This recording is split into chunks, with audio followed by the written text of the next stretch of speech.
Bonjour à tous et bienvenue à Catch Club. On se retrouve pour les news et aujourd'hui on va notamment parler de Rusev, de Okada, de Sasha Banks et on va faire un point sur toutes les rumeurs par rapport à Brock Lesnar. Donc c'est parti, on démarre avec un petit rappel car pour info, je suis dorénavant aux commentaires de la BKK Championship tous les vendredis soirs sur Extreme Sport Channel, une chaîne qui est totalement gratuite et disponible sur Pluto TV. Donc vous pouvez me retrouver tous les vendredis soirs aux côtés d'Alain Mistrangelo, le commentateur de la AEW, et ensemble, on vous commande la BKK, qui est une fédération de Kunkmer, donc c'est une sorte de kickboxing, mais encore plus violent. Donc rendez-vous tous les vendredis soirs sur Extreme Sport Channel, et habituellement, les shows démarrent à 20h, mais parfois, ils sont repoussés jusqu'à 21h, mais en tout cas, c'est tous les vendredis soirs, et comme je vous l'ai dit, c'est totalement gratuit. Je vous laisse le lien dans la description.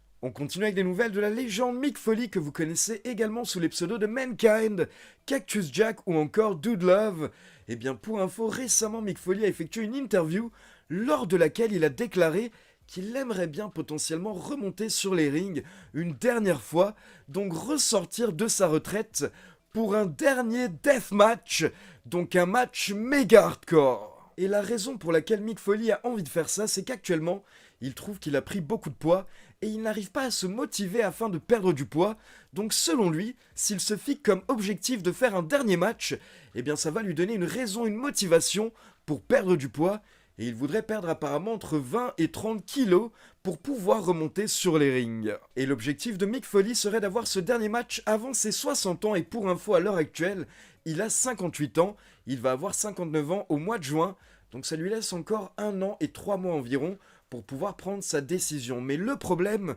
c'est que Mick Foley vient d'effectuer une autre interview plus récente, lors de laquelle il a expliqué qu'il a commencé à s'entraîner, mais malheureusement c'est beaucoup plus compliqué que prévu que de perdre du poids, et actuellement il galère en fait à perdre du poids, donc il nous explique qu'il va encore réfléchir à ce dernier match, et qu'il prendra la décision en début d'année prochaine. On continue avec une très bonne nouvelle car pour info, chaque année, la GCW, une fédération indépendante, organise quelques shows par an qui s'appellent des shows Bloodsport. Et donc ce sont des shows qui sont un petit peu différents, donc c'est toujours du catch, c'est-à-dire que c'est toujours scénarisé, mais par contre, ils veulent ajouter une ambiance MMA, une ambiance un petit peu plus combat, un petit peu plus dangereuse. Du coup, pour info, lors de ces shows Bloodsport, il n'y a pas de corde autour du ring, et les matchs peuvent uniquement se terminer par KO ou par soumission. Et d'ailleurs, si ça vous rappelle quelque chose, eh bien c'est normal, il faut savoir que la WWE s'était un petit peu inspirée des shows Bloodsport il y a quelques années, quand ils avaient lancé Raw Underground. Et donc il y a quelques jours, la GCW a annoncé que lors du prochain show Bloodsport, qui aura lieu le 4 avril, une superstar de la WWE va participer au show, car Shayna Baszler est bookée lors du show Bloodsport. Donc bien entendu, c'est une très bonne nouvelle et attention, ce n'est peut-être pas terminé, car selon Fightful et PW Insider, la GCW aurait discuté avec d'autres superstars de la WWE, donc peut-être que d'autres superstars de la fédération vont être annoncés pour le show GCW lors des prochains jours. Et donc quelques détails par rapport au booking de Shayna Baszler, apparemment ce serait Josh Barnett qui est le représentant des shows Bloodsport qui aurait contacté directement Triple H afin de lui demander si c'était faisable, et c'est Triple H qui aurait accepté car apparemment d'après les médias américains, Triple H est beaucoup plus ouvert que Vince McMahon à l'idée de voir des superstars de la WWE catchés dans d'autres fédérations. D'ailleurs, il faut savoir que ce n'est pas la première fois que la GCW a tenté de ramener une superstar de la WWE au show Bloodsport. Il y a quelques années, ils avaient déjà contacté la WWE pour tenter de ramener Jessamine Duke quand elle était sous contrat WWE à un show Bloodsport, mais à l'époque, la WWE, qui était alors dirigée par Vince McMahon, avait refusé. Et perso, je suis un gros fan de l'ambiance des shows Bloodsport, donc j'ai hâte de voir Shayna Baszler qui sera vraiment dans son environnement lors de ce show. Et j'ai hâte de voir également si d'autres noms de la WWE vont être annoncés pour cette carte. On continue avec une petite mise à jour par rapport à un couple, car pour info, en début de semaine, nous avons le média américain TMZ qui nous a informé que d'après leurs sources, Rusev aka Miro et Lana se sont séparés dernièrement. Et donc le média américain nous a expliqué qu'apparemment après 7 ans de mariage, Rusev et Lana se seraient séparés lors de l'hiver dernier, mais par contre, ils sont restés en bons termes et ils sont restés amis. Et quelques heures plus tard, CJ Perry aka Lana a confirmé l'info sur ses réseaux sociaux. Elle a déclaré qu'en effet, Miro et elle ont pris la décision compliquée de se séparer après plusieurs années magnifiques. Et elle a expliqué qu'ils sont toujours amis et qu'elle espère même qu'ils pourront collaborer à l'écran dans le futur. On continue avec une petite rumeur par rapport à The Rock qui nous vient de SIS Scoops, qui nous dit que dernièrement The Rock a effectué plusieurs promos sur ses réseaux sociaux dans lesquels il n'hésite pas à insulter plusieurs superstars de la WWE, et donc clairement The Rock utilise des insultes et des gros mots, ce qui est habituellement interdit par la WWE. En effet, il faut savoir qu'encore récemment, la WWE a envoyé un mémo à toutes les superstars pour leur dire qu'il est interdit d'utiliser des insultes à la télévision et également sur les réseaux sociaux. Et donc selon le média SIS Scoop, plusieurs talents en coulisses seraient mécontents de cette différence de traitement envers The Rock, juste parce que c'est une grande star de Hollywood, et également un petit peu parce que c'est un dirigeant de la WWE dorénavant, et ces superstars en question voudraient que tout le monde joue sous les mêmes règles. On continue avec quelques petites signatures du côté de la AEW pour ceux qui ont peut-être raté les shows ces 2 dernières semaines. Il faut savoir que la semaine dernière, Kazuchika Okada, l'ancienne méga star de la New Japan, a fait ses débuts à la AEW. Donc Okada est All Elite et en plus, Okada a effectué un heel turn lors de son premier soir à la AEW et il a rejoint The Elite. Donc dorénavant, il fait partie du clan The Elite avec les Young Bucks, Matthew et Nicholas Jackson. Et pour info, lors de la signature d'Okada à la AEW, il y a eu des rumeurs comme quoi Okada aurait signé un contrat de plusieurs années avec la AEW pour un montant de 4,5 millions de dollars par an, ce qui en aurait fait l'un des plus gros contrats de l'histoire du catch. Mais attention, depuis, vous avez le journaliste américain Dave Meltzer qui est intervenu pour indiquer qu'apparemment cette somme est fausse et qu'il n'aurait pas signé pour 4,5 millions de dollars par an, mais il aurait tout de même signé pour une très grosse somme. Et donc mercredi dernier, lors du show AEW Big Business à Boston, on le savait, on s'y attendait, ça faisait plusieurs mois que je vous en parlais, Sasha Banks aka Mercedes Moné a fait ses débuts officiels à la AEW, et donc c'est pareil, dorénavant Mercedes Moné est All Elite. Et d'après les médias américains, elle a signé un contrat avec la AEW pour plusieurs années. On ne connaît pas le montant du contrat de Sasha Banks, par contre, on a quelques petits détails. Apparemment, elle aurait trouvé un accord avec la AEW lors du mois de décembre dernier, après avoir eu des discussions avec la WWE, mais qui n'ont mené à rien. Et à côté de ça, Mercedes Moné serait déjà sous contrat avec la AEW depuis un peu plus de 2 mois. Et donc dorénavant, Mercedes Moné fait partie du roster de la AEW, mais apparemment, la New Japan espère pouvoir toujours travailler avec Mercedes Moné dans le futur, grâce notamment à leur alliance avec la AEW, donc ce serait totalement possible, mais bien entendu la AEW sera la priorité de Mercedes Moné. Mais par contre, petite précision par rapport à l'ancienne Sasha Banks,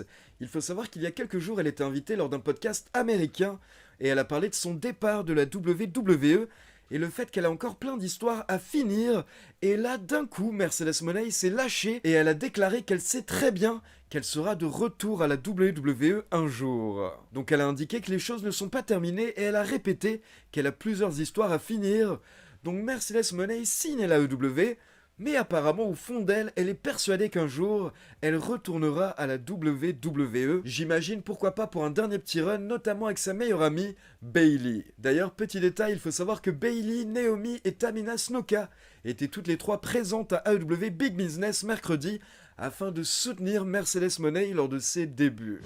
On continue avec une petite mise à jour par rapport à la plainte contre Vince McMahon, car comme vous le savez sûrement, il y a actuellement une plainte de la part d'une ancienne employée de la WWE contre Vince McMahon pour trafic sexuel d'êtres humains. Et donc dans cette plainte, il y a différentes personnes qui ont été mentionnées, mais sans qu'on cite directement leur nom. Par exemple, il y a quelques semaines, on avait appris qu'il y avait une superstar de l'UFC et de la WWE qui était mentionnée, et on avait compris qu'il s'agissait de Brock Lesnar. Et à côté de ça, il y a également plusieurs officiels qui sont mentionnés mais sans qu'on donne leur nom. Sauf qu'il y a quelques jours, plusieurs médias américains ont réalisé une enquête et ils ont découvert que 3 des officiels qui sont cités dans cette plainte sont en fait Nick Khan, donc le président de la WWE, Brad Bloom qui est le COO de la WWE, et Stephanie McMahon, l'une des anciennes dirigeantes de la fédération. Mais attention, quand je dis cité, ça ne veut pas dire que ces 3 personnes sont accusées de mauvais comportements sexuels, mais par contre, d'après la plainte, ces 3 personnes étaient courants d'une manière ou d'une autre,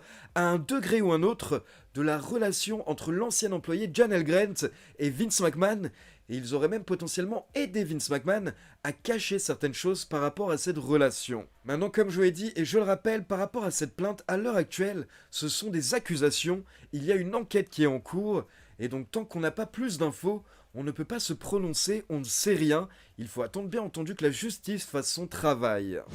Et donc on va finir avec une mise à jour par rapport à une autre personne qui est également mêlée à cette plainte. Il s'agit de Brock Lesnar, car je rappelle que quand cette plainte est sortie il y a quelques semaines, on a découvert que Vince McMahon est accusé d'avoir demandé à cet ancien employé de créer du contenu sexuel pour une superstar, et même potentiellement derrière de coucher avec cette superstar. Et on a découvert qu'il s'agissait en fait de Brock Lesnar. Du coup, derrière, la WWE a dû réagir, et Brock Lesnar a été retiré de tous les plans de la fédération. On rappelle qu'à la base, apparemment d'après les médias américains, il devait affronter Gunther à WrestleMania 40, mais au final ça a été annulé, et à côté de ça, il a également été retiré de WWE 2K24 en tant que personnage jouable. Mais il y a quelques jours, Internet s'est emballé par rapport à 2 rumeurs concernant Brock Lesnar. Donc on va analyser ces 2 rumeurs, on va démarrer avec la première qui est sortie il y a environ une semaine et qui a été sortie par Ringside News. Et donc directement, je rappelle, pour ceux qui ne sont pas au courant, que Ringside News est un site de merde putaclic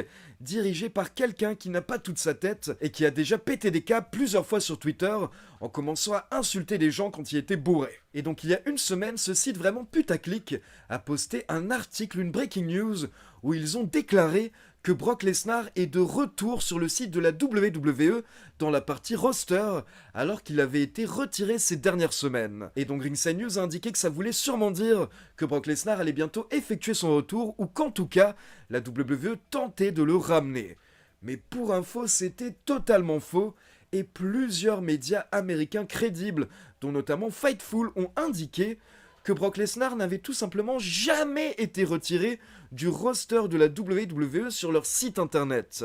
Il a été retiré des plans de la fédération. Il avait été retiré également de 2K, comme je vous l'ai dit, en tant que personnage jouable, mais il n'avait jamais été retiré de la partie roster sur le site. Donc tout ce qui est indiqué dans l'article de Ringside News est totalement faux, et comme je vous l'ai dit, c'était vraiment juste du putaclic pour faire des vues. Mais quelques jours plus tard, vous avez le journaliste du Wrestling Observer, Brian Alvarez, qui a indiqué de son côté que d'après ce qu'il a entendu,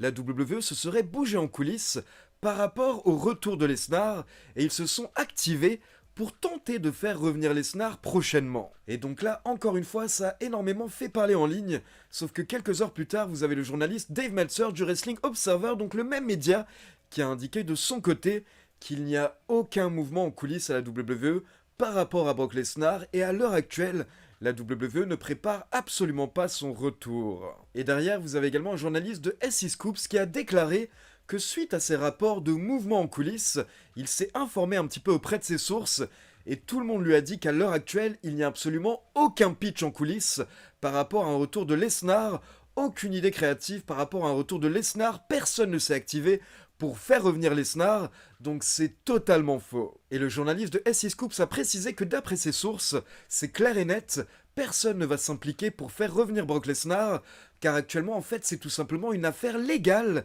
et tant que les avocats de la WWE n'auront pas conseillé à la fédération que c'est bon, vous pouvez le ramener, eh bien la fédération ne tentera pas de le ramener. Donc pour le moment, en fait, c'est un petit peu les avocats qui décident, et si jamais à un moment les avocats sentent qu'en fait c'est bon, ils peuvent ramener Lesnar, alors à ce moment-là, ils donneront potentiellement le feu vert aux officiels de la fédération, mais à l'heure actuelle, ce n'est pas du tout le cas. Donc voilà, peu importe ce que vous avez lu ces derniers jours par rapport à Brock Lesnar, sachez que tout est faux, et qu'à l'heure actuelle, il n'y aurait aucun mouvement en coulisses pour ramener Brock Lesnar, et en gros, personne n'a des infos par rapport à un potentiel retour de Lesnar à la WWE. Et surtout, si je peux vous donner un conseil, évitez les sites comme Ringside News, et il faut pas croire tout ce que vous lisez en ligne. Et c'est pas simplement parce qu'une page a le mot catch ou le mot news dans son titre que ça veut dire qu'ils disent la vérité. Vous savez, il y a plus de médias qui racontent n'importe quoi que de médias crédibles. C'est pour ça qu'il faut vraiment apprendre à faire une sélection des infos et de ce que vous lisez en ligne.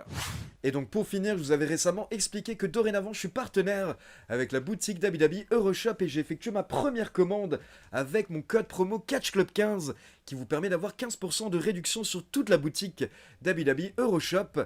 Eh bien, j'ai reçu ma première commande avec le t-shirt Jey Uso Yeet, mais également le t-shirt Jimmy Uso No Yeet, et le tout dernier t-shirt de notre chef tribal Roman Reigns. Et donc prochainement, si jamais vous avez des achats à effectuer sur la boutique d'Abu Dhabi Euroshop, je vous laisse mon code promo et mon lien affilié dans la description, n'hésitez pas à les utiliser. Et petite info au niveau de la livraison, ma livraison a mis 12 jours, j'ai fait ma commande le 1er mars et j'ai reçu les 3 t-shirts le 13 mars car ils étaient tous les 3 en stock. Car pour info, il faut toujours regarder quand vous effectuez vos commandes si les items que vous voulez acheter sont en stock ou si jamais ils vont être en stock plus tard, ce qui veut dire que vous aurez un délai au niveau de votre livraison. Donc voilà, c'est tout pour les news, maintenant comme d'habitude c'est à vous. N'hésitez pas à me laisser vos avis dans les commentaires et comme d'habitude, n'oubliez pas de liker la vidéo, de vous abonner à la chaîne et de cliquer sur la petite cloche pour être informé de la sortie des prochaines vidéos. Ciao tout le monde!